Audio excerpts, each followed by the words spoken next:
Assalamualaikum warahmatullahi wabarakatuh. Perkenalkan, nama saya Irfan Dodi Nugroho. Asal saya dari Sragen dengan NIM A 810 240 128. Lanjut. Perkenalkan, nama saya Ferdinand Pramuka Limah, NIM A810240117. Perkenalkan, nama saya Paulis Cahyo Purnomo dengan NIM akhir 119, asal Boyolali, prodi pendidikan jasmani.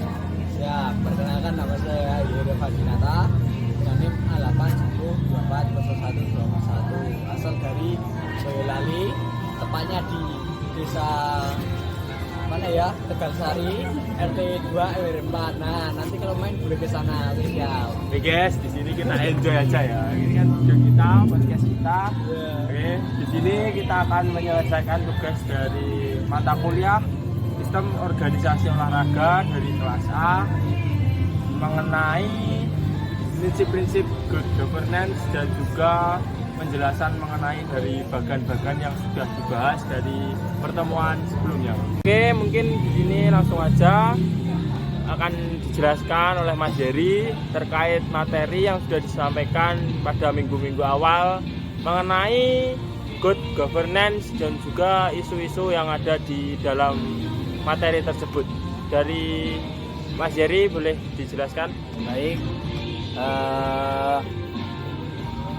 Prinsip utama good governance itu ada 9, yaitu yang pertama partisipasi. Prinsip ini menjamin bahwa semua warga negara memiliki hak suara dalam proses pengambilan keputusan. Ini tidak hanya berarti memilih saat pemilu, tetapi juga keterlibatan langsung, misalnya memulai forum publik, musyawarah rencana pembangunan, atau petisi. Yang kedua, keterlibatan tidak langsung melalui organisasi masyarakat sipil atau perwakilan terpilih di parlemen. Yang ketiga, ada keadilan dalam berpartisipasi. Semua orang suara, termasuk dari kelompok minoris atau marginal, harus didengar dan dipertimbangkan. Prinsip good governance yang kedua adalah supremasi hukum atau rule of law. Prinsip ini mensyaratkan bahwa kerangka hukum harus adil, ditegakkan tanpa memihak, dan dapat diterima secara konsisten oleh semua pihak. Keterangan yang pertama ini kepastian hukum atau hukum harus jelas dipublikasi dan dapat diprediksi penerapannya. Yang kedua, perlindungan HAM. Hukum harus mencakup jaminan dan perlindungan terhadap asasi manusia. Yang ketiga, ada imparsialitas atau sistem peradilan harus independen dan bebas dari pengaruh politik atau ekonomi. Yang ketiga dari good governance tersendiri adalah transparansi. Good governance harus bersifat transparan, yang berarti bahwa segala sesuatu dilakukan oleh pemerintah, termasuk proses pengambilan keputusan dan alokasi anggaran, harus terbuka dan dapat diakses oleh publik. Akses informasi, pemerintah harus menyediakan informasi yang akurat, lengkap, dan tepat waktu kepada masyarakat, kecuali untuk hal-hal dilindungi hukum. Baik teman-teman sekalian, di sini ada 5 prinsip good governance dalam pendidikan jasmani. Berikut adalah penerapan prinsip-prinsip good governance dalam pengelolaan mata pelajaran pendidikan jasmani, olahraga, dan kesehatan. Yang pertama ada akuntabilitas. Guru PJOK dan pengelola program harus dapat mempertanggungjawabkan setiap keputusan dan kegiatan yang mereka lakukan. Akuntabilitas kurikulum di sini, guru bertanggung jawab untuk memastikan materi pelajaran disampaikan sesuai kurikulum dan berorientasi pada pencapaian juga pembelajaran fisik, kognitif, dan efektif, bukan sekedar bermain tanpa tujuan. Yang kedua ada akuntabilitas penilaian. Sistem penilaian atau nilai rapat harus objektif, adil, dan transparan.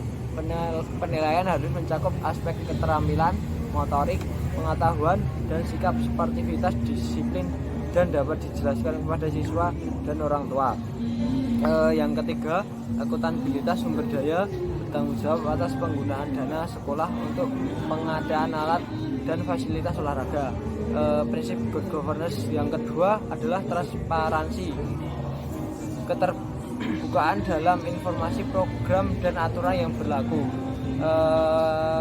Dibagi menjadi 3, yaitu keterbukaan aturan standar operasional prosedur atau SOP, penggunaan fasilitas olahraga atau keselamatan, dan tata tertib selama pembelajaran harus dikomunikasikan secara jelas kepada siswa. Yang kedua ada keterbukaan jadwal dan program. Siswa dan orang tua harus mengetahui jadwal rutin PJOK, rencana kegiatan ekstrakurikuler, dan kriteria seleksi tim olahraga sekolah. Yang ketiga, di sini ada contohnya, menyusun rubrik penilaian praktik dan pembagian kepada siswa atau orang tua agar mereka tahu bagaimana mereka akan dinilai. Yang ketiga ada partisipasi, melibatkan seluruh pemangku kepentingan dalam proses yang berkaitan dengan kegiatan PJOK. Keterlibatan siswa mendorong partisipasi aktif semua siswa tanpa diskriminasi jenis, kelamin, atau kemampuan fisik dalam berbagai kegiatan fisik. Di sini melibatkan siswa dalam penyusunan aturan main atau pemilihan jenis kegiatan, misalnya melalui musyawarah kelas. Selanjutnya akan dibacakan oleh Mas Irfan. Keterlibatan. Saya lanjut ya. Ya. Yang pertama terkait keterlibatan siswa.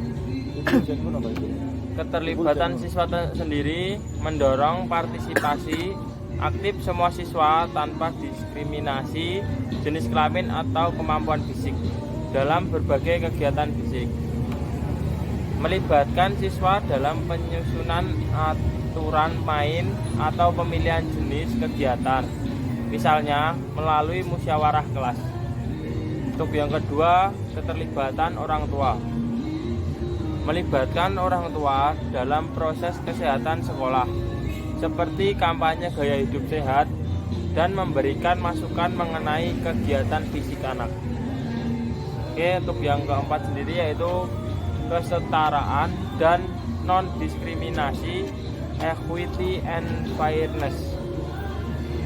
Memastikan bahwa setiap siswa mendapatkan perlakuan dan kesempatan yang sama.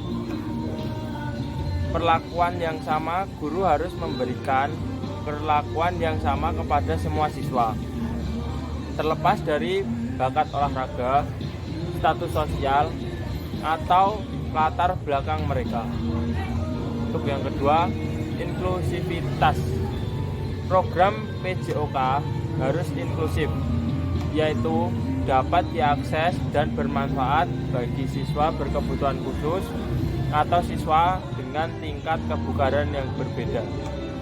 Untuk yang selanjutnya, pencegahan bullying. Menciptakan lingkungan PJOK yang aman dan bebas dari bullying atau pelecehan ataupun pembulian, terutama terkait dengan kemampuan fisik atau penampilan. Untuk yang kelima yaitu supremasi etika dan integritas atau integritas and rules of ethics. Penerapan nilai-nilai luhur olahraga dan moralitas oleh semua pihak, yaitu sportivitas dan kejujuran. Ya. Guru harus menjadi teladan dalam menjunjung tinggi nilai sportivitas, nilai kejujuran, dan nilai disiplin dalam setiap permainan dan kompetisi. Yang kedua yaitu anti KKN. Bebas dari praktik kecurangan, penyuapan, atau konflik kepentingan, terutama dalam penentuan pemenang lomba atau alokasi beasiswa olahraga. Oke, di sini juga akan saya jelaskan sedikit mengenai peran guru PJOK sebagai agen good governance. Untuk guru PJOK adalah tokoh kunci yang bertugas internalisasi prinsip-prinsip good governance ini. Guru tidak hanya mengajarkan keterampilan fisik, tetapi juga nilai-nilai karakter yang esensial untuk tata kelola yang baik. Dengan demikian, good governance dalam pendidikan jasmani itu sendiri adalah suatu fondasi untuk menghasilkan generasi yang tidak hanya sehat fisik, tetapi juga memiliki integritas dan moralitas tinggi yang memerlukan untuk menjadi warga negara yang bertanggung jawab. Oke, mungkin untuk materi dari good governance sendiri udah selesai kita sampaikan. Mungkin di sini akan dibuka sesi tanya jawab, yang mungkin belum paham bisa ditanyakan, jawab. Yuk, siapa yang mau tanya? Yuk, kayak sesi pertanyaan. Yuk, siapa? Oh, saya Mas. Oke. Izin bertanya. Jawab. Nama saya Kolis Cahyo. Ya, seperti siap. itu. Ya. Ya, apa yang dimaksud dengan good governance dalam olahraga itu, Mas? Saya sedikit kurang paham. Oke, ada yang bisa menjawab, teman-teman? Bentar, Mas, agak dipikir-pikir dulu, Mas. Oke. Iya. Apa ya? Ini, Mas, izin membantu menjawab, Mas. Oke, silakan Mas Prabu. Bisa dijawab pertanyaan dari Mas Kolis. Jadi, good governance dalam olahraga adalah penerapan prinsip-prinsip tata kelola yang baik seperti transparansi, akuntabilitas, Ya. integritas, partisipasi, dan keadilan dalam pengelolaan olahraga, organisasi, penyelenggaraan kompetensi, serta pembinaan atlet. Jadi gitu. Dari Mas Kolis gimana? Jawaban dari Mas Prabu? Sudah menjawab pertanyaan saya. Oke, terima kasih Mas. Mungkin ada lagi yang mau bertanya? Mungkin tentang apa itu? Perkenalan dulu aja, Mas. Oh ya Dari ya siapa? ya. Mau bertanya apa? Ya, perkenalkan nama saya Ira Fadinata dengan NIM Mahir 121. Di sini mungkin saya mau bertanya tentang prinsip good governance yang harus diterapkan dalam organisasi olahraga. Itu bagaimana ya, Mas? Bentar Mas. Kita di sini saling sharing ya Mas ya. Berbagi pengetahuan dan ilmu-ilmu. Tadi Mas Jerry bertanya mengenai prinsip ya Ya. dari good governance. Aduh tuh lagi gitu. Gak apa-apa. Terus kamu gak apa-apa. Oke, Oke. lanjut kamu, Pak. Izin Lanjut. membantu menjawab Langsung. dari Mas Jerry ya. Ya. Jadi mengenai prinsip good governance. Oke. Tak bantu jawab sendiri. Prinsip-prinsip good governance itu sendiri dalam olahraga meliputi transparansi, akuntabilitas, partisipasi, integritas atau keadilan, fair play, efisiensi, dan efektivitas penegakan hukum atau anti doping. Oke, mungkin dari Mas Jerry apakah sudah cukup pertanyaan ya, tadi? cukup Mas, menurut saya ini cukup. Mungkin yang lain ada yang kurang jelas bisa bertanya lagi. Oke, sini mungkin ada 3 kesempatan pertanyaan lagi yang dibuka pada materi good governance kali ini. Mungkin ada yang bisa ditanyakan ketika kurang paham, silakan. Izin bertanya Mas. Oke, siap. Apa dampak buruk dari tidak diterapkannya good governance dalam olahraga? Saya. Mungkin itu bisa terjadi korupsi Oke. dan penyalahgunaan dana karena kurangnya apa itu transparansi. Nah, terus turunnya prestasi olahraga dan hilangnya kepercayaan diri oleh atlet karena itu korupsi tersebut. Jadi kan gimana ya? Mungkin dari segi sarana dan prasarana kan menjadi kurang. Jadi pelatihannya jadi kurang maksimal. Nah, ya kondisi fiskal itu juga mempengaruhi. Ya, Cukup Mas. ya. Cukup dari Mas Prabu. Cukup Mas. Oke, masih ada 2 kesempatan lagi buat teman-teman. Mungkin 2 apa 1? Ya sekitar Nah, 1 lah ya, 2 dan 1 terakhir ya. Kesempatan terakhir di materi kali ya. Nomor 5. Mungkin siapa yang mau bertanya lagi jika kurang paham? Tak tahu. Ya, kamu lu jelas. Mas Kolis, bertanya. Oh ya. Ya saya mau bertanya yang sedikit kurang paham ini juga. Yo, bagaimana transparansi berperan dalam tata kelola organisasi olahraga? Dan ya itu dulu pertanyaan saya. Monggo Mas bisa Dibantu dijawab. yang bisa menjawab pertanyaan dari Mas Kolis siapa? Mungkin Mas Jerry, Mas Prabu. Mungkin di sini transparansi itu bisa terjadi karena gimana ya?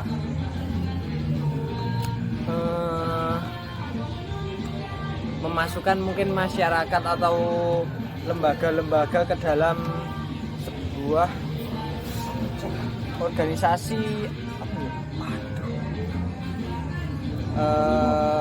ke dalam organisasi yang dijalankan, termasuk dalam hal penggunaan anggaran, pemilihan pengurus dan proses seleksi atlet. Ini mencegah praktik curang dan meningkatkan kepercayaan publik terhadap organisasi atlet tersebut. Ya, oke, mungkin cukup Mas Kolis. Ya, sudah cukup membantu jawaban pertanyaan tadi. Mungkin untuk dari materi good governance kita udah jelaskan semuanya. Kita juga udah buka sesi tanya jawab. Tadi ada juga beberapa pertanyaan yang mungkin juga sudah dijawab, juga dijelaskan. Ini mungkin kita cukupkan untuk materi good governance pada kesempatan kali ini.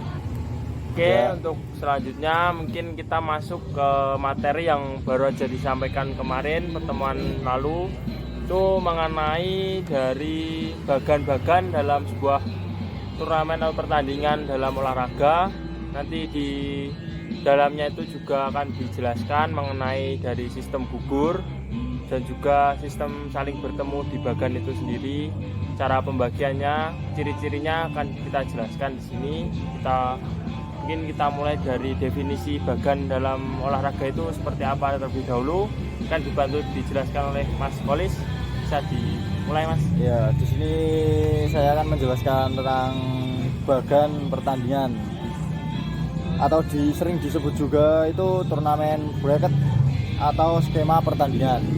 Itu adalah diagram visual yang digunakan dalam olahraga atau kompetisi untuk mengatur urutan pertandingan, menentukan pasangan lawan dan melacak kemajuan peserta dari awal hingga babak final.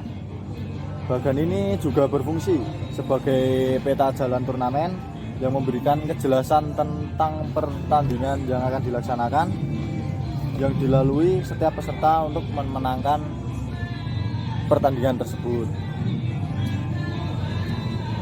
Jenis-jenis utama bagan pertandingan itu satu, ada sistem gugur atau lebih disebut elimination system atau bisa disebut juga knockout. Ini adalah sistem yang paling sering digambarkan dalam bentuk bagan. Ciri bagannya yaitu peserta yang kalah satu kali atau akan langsung tereliminasi dalam turnamen tersebut. Itu dibagi ada beberapa, yaitu satunya itu sistem gugur tunggal, karakteristik cepat, efisien, dan membutuhkan waktu serta biaya paling sedikit. Ideal untuk turnamen dengan banyak peserta tetapi waktu terbatas. Itu bisa menjadi solusi. Bagan bentuk pohon atau cabang-cabang yang menyempit dari babak awal hingga partai final. Kelemahannya yaitu juara ditentukan hanya berdasarkan satu kekalahan. Tim terkuat mungkin tersingkir di babak awal jika mereka bertemu tim sama kuatnya terlebih dahulu. Yang kedua itu ada sistem gugur ganda yang disebut juga double elimination. Karakteristiknya yaitu memberikan kesempatan kedua bagi peserta yang kalah. Turnamen dibagi menjadi 2 jalur, upper bracket kelompok menang dan lower bracket untuk kelompok kalah. Bagannya yaitu lebih kompleks. Tim yang kalah di upper bracket akan turun ke low bracket untuk pertandingan memperebutkan satu tempat di grand final melawan pemenang upper bracket. Kelebihannya yaitu juara adalah tim yang benar-benar terbukti kuat karena harus memenangkan 2 jalur, yaitu jalur upper bracket dan jalur lower bracket. Dan itu akan menjadi pemenang di grand final. Yang ketiga itu ada penyesuaian sistem gugur, buy and seeded. Buy atau bisa disebut juga hak istimewa diberikan jika jumlah peserta bukan bilang pangkat 2, misalnya 5, 7, 9, 10 peserta. Peserta yang mendapatkan buy akan langsung ke babak berikutnya tanpa bertanding di babak pertama. Seeded atau disebut juga unggulan, penempatan tim-tim terkuat berdasarkan reputasi atau prestasi. Di posisi terpisah di bagian akan mereka tidak bertemu di babak-babak awal. Tujuannya agar mereka bertemu di babak-babak akhir dan bisa dibilang juga akan seru pertandingannya jika sama-sama tim kuat.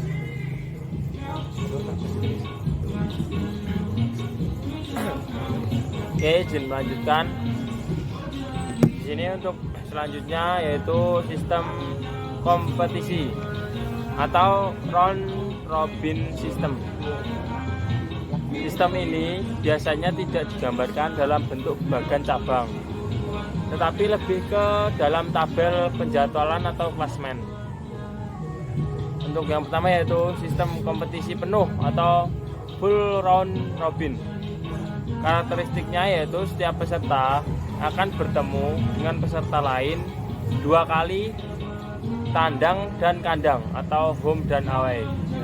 Contoh pada liga sepak bola profesional di Liga Inggris atau Liga 1 Indonesia sendiri biasanya menggunakan sistem kompetisi penuh. Penentuan juara didasarkan pada poin terbanyak pada setiap akhir musim. Terus yang kedua yaitu sistem setengah kompetisi atau half round robin. Karakteristiknya setiap peserta akan bertemu dengan peserta lain 1 kali. Contoh, babak penyisihan grup pada Piala Dunia, Liga Champions, atau turnamen lokal yang menggunakan sistem grup. Penentuan juaranya itu sendiri didasarkan pada poin tertinggi dalam grup. 2 tim teratas biasanya akan lolos ke babak selanjutnya menggunakan sistem gugur.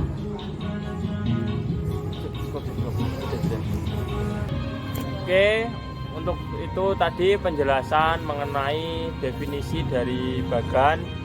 Untuk selanjutnya mungkin kita masuk ke ciri-ciri singkat dari bagan-bagan tersebut yang sudah dijelaskan, akan disampaikan atau dijelaskan oleh Mas Prabu. Waktu dipersilahkan.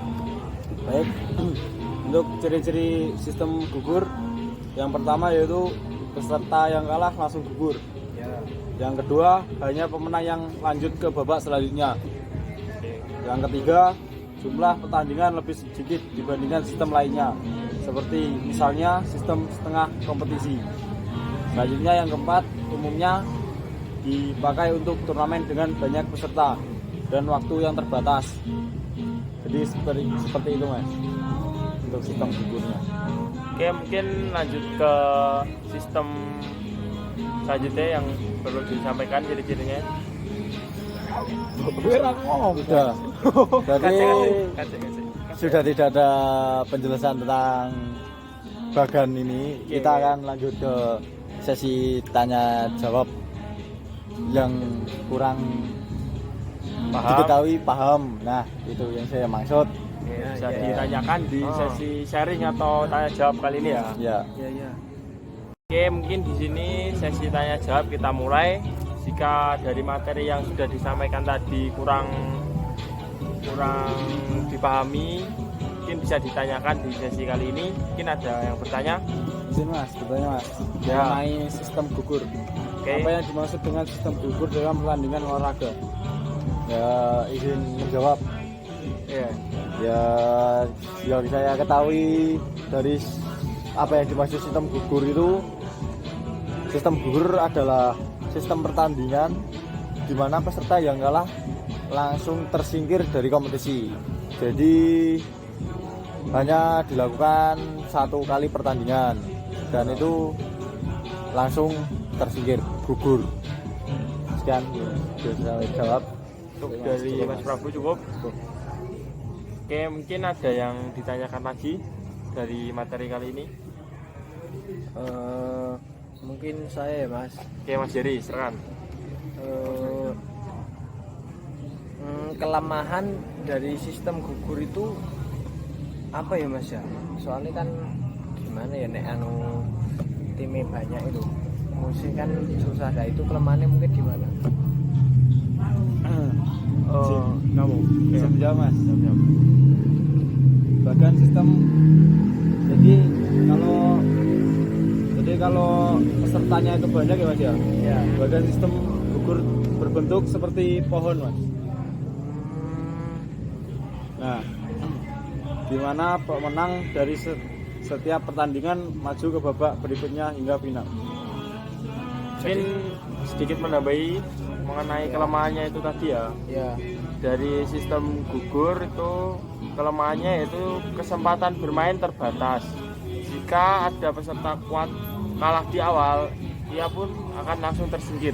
Jadi tidak ada kesempatan bermain di saling bertemu. Itu kelemahan untuk sistem gugur. Ya, baik. Gimana? Ya, oke siap. Udah, bagus. Oke, dari Mas Jerry cukup tadi yang disampaikan. Cukup, Mas. Oke, mungkin di sini kita buka satu sesi pertanyaan terakhir.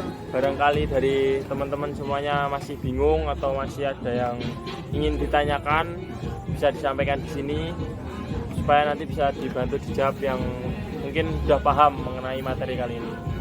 Oke, untuk satu pertanyaan. Mas. Oke, Mas Prabu mau menanyakan apa? Apa keuntungan dari keuntungan dari sistem gugur? Oke, ada yang bantu menjawab keuntungannya? Keuntungan sistem gugur. Baik, mungkin bisa sedikit saya jelaskan ya Mas. Siapa? Dari yang pertama mungkin efisiensi waktu, kan pertandingannya cuman sekali langsung yang kalah langsung pulang, jadi kan efisiensi waktu lebih cepat dan biayanya juga lebih hemat. Dan ada lagi juga cocok untuk jumlah peserta yang banyak secara efisiensi waktu. Yang pertama tadi kan lebih cepat, jadi itu walaupun pesertanya banyak, pertandingannya akan lebih cepat selesai. Jadi begitu Mas.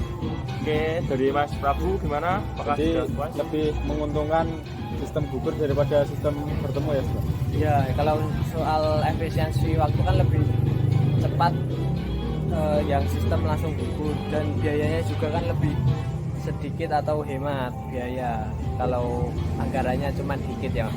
Terima kasih. Ya.